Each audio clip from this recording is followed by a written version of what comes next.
Hi guys dear students.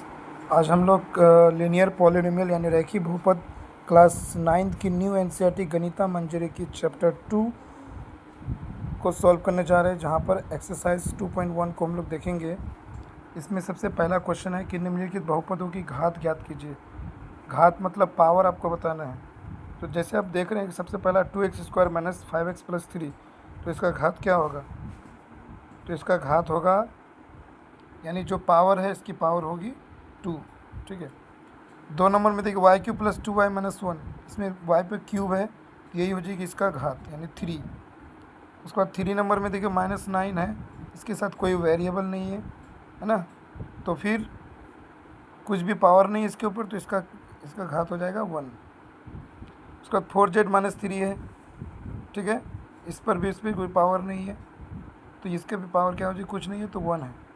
और हम लोग जानते हैं कि जिसका पावर 1 होता है उसको हम लोग क्या बोलते हैं? Linear polynomial. जिसका पावर 2 होता है उसको बोलते हैं क्वाड्रेटिक पॉलिनोमियल यानी द्विघात बहुपद। और जिसका 3 होता है पावर, उसको बोलते, जिसका 3 घात होता है उसको हम लोग क्या बोलते हैं? क्यूबिक पॉलिनोमियल यानी त्रिघात बहुपद। क्वेश्चन नंबर 2 में हम लोग यहाँ पर देख रहे हैं कि घात 1, 2 और 3 के बहुपद लिखना है। एक घात वाला बहुपद लिखना है, ठीक है, यानी पावर 1 देना है। तो हम लिख सकते हैं यहाँ पर, जैसे कि अब एक पावर देना है तो हम कुछ भी लिख सकते हैं। अगर हम फॉर एग्जांपल हम 2 लिख दिए तो ये भी एक घात का हो गया, 2x लिख दिए तो भी ये हो गया, है ना। 2x प्लस, जैसे कि 2 लिख दिया 2x प्लस 1, तो ये भी क्या होगा? एक घात का ही बहुपद हो गया, यानी कुछ भी पावर नहीं है, ठीक है। 2 घात का अगर हमको लिखना है तो 2 घात का लिखना है तो इसी में x में स्क्वायर चढ़ा दो, ये 2 घात का बन जाएगा। कुछ भी 2 घात का लिख सकते हो, जैसे कि मान लो क्या लिख दें हम? 2x², सिर्फ ये लिख देंगे तो भी ये 2 घात का हो गया, ठीक है। सिर्फ लिख देंगे x², ये भी 2 घात हो गया। या फिर सिर्फ लिख देंगे मान लो y² तो ये भी 2 घात हो गया, या 2y², ठीक है। और 3 घात वाला बहुपद लिखना है तो 3 घात वाला बहुपद लिखना है तो हम 3 घात वाला भी लिख सकते हैं। जैसे कि क्या कहता है, अगर हमको 3 घात वाला लिखना है तो हम क्या करेंगे, इसमें से जो है पावर 3 लगाना है बस। कुछ भी, जैसे मैंने 2x लिखा तो 2x पे पावर 3 लगा दिया ना, 2x प्लस 2x पे पावर क्यूब लगा दिया, या मान लो x पे पावर क्यूब लगा दिया, ठीक है, या y पे पावर क्यूब लगा दिया, ये क्या हो गया? 3 घात वाला। अब अगर हम यहाँ पर देखें पहले वाले क्वेश्चन में, जैसे कि हम लोग देखे थे कि इसको हम लिख सकते ये 3 घात में, है ना। अगर 2 पावर लगाना तो ये वाला क्वेश्चन को ले सकते हैं, है ना। 1 घात वाला चाहिए तो इसको भी ले सकते हैं। तो कोई एग्जाम्पल देना बस अपने से, समझे। 3 नंबर क्वेश्चन में है कि x पे power 4 minus 3x³ plus 6x² minus 2x plus 7, इसका जो है आपको x² और x³ का गुणांक लिखना है। देखिए गुणांक क्या होता है? गुणांक हम लोग बोलते हैं किसको?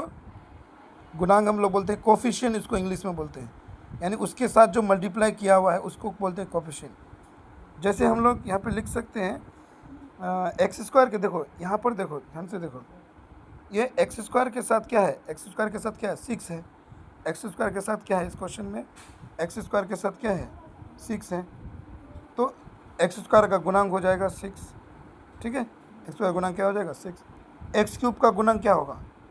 x³ कहाँ है? यहाँ पर x³ के साथ कौन है? 3, तो 3 हो जाएगा इसका गुणांक, यानी इसका आंसर हो जाएगा 3, ठीक है। अगर वहीं पर बोलता क्वेश्चन में कि x का गुणांक, तो यहाँ पर x के सामने क्या है? -2, तो -2 हो जाता है, ठीक है। समझ में आया बात?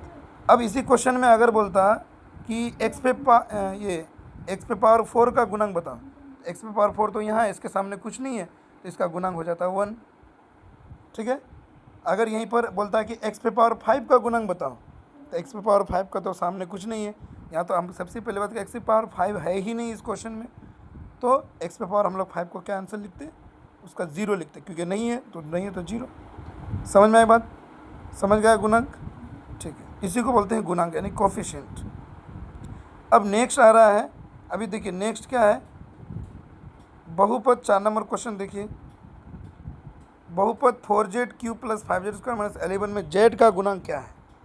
देखिए जैसे मैंने आपको पहले बताया, यहाँ पे z³ का बोलता है तो 4 होता है, z² का बोलता है तो 5 होता है ना। और ये तो कांस्टेंट है, इसको कांस्टेंट बोलते हैं, ठीक है, यानी स्थिर पद। कांस्टेंट मतलब स्थिर पद। लेकिन यहाँ पर बोला जेड का गुणांक, तो जेड का गुणांक क्या होगा? तो यहाँ पर तो जेड है नहीं, जेड क्यूब है, जेड स्क्वायर है, जेड नहीं है, तो जेड नहीं है तो उसका गुणा क्या होगा, उसका गुणा होगा 0। समझ गए, उसका गुणा 0। जैसे इस पहले वाले क्वेश्चन में मैंने बताया x पे पावर 5 नहीं है तो हमने क्या लिखा, 0 लिखा कि सेम वैसे ही। तो नेक्स्ट आप 5 नंबर क्वेश्चन में देखते हैं 9x³ + 5² - 8x - 10 में कांस्टेंट टर्म क्या है, स्थिर पद क्या है। तो मैंने पहले ही बताया आपको कि ये जो x है ना इसे वेरिएबल कहा जाता है, ठीक है।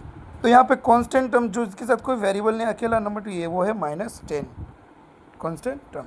ये रहा हमारा एक्सरसाइज 2.1 फिनिश। नेक्स्ट हम लोग एक्सरसाइज में चलेंगे 2.2। तो आपको समझ में आया इसके लिए प्लीज़ लाइक एंड सब्सक्राइब।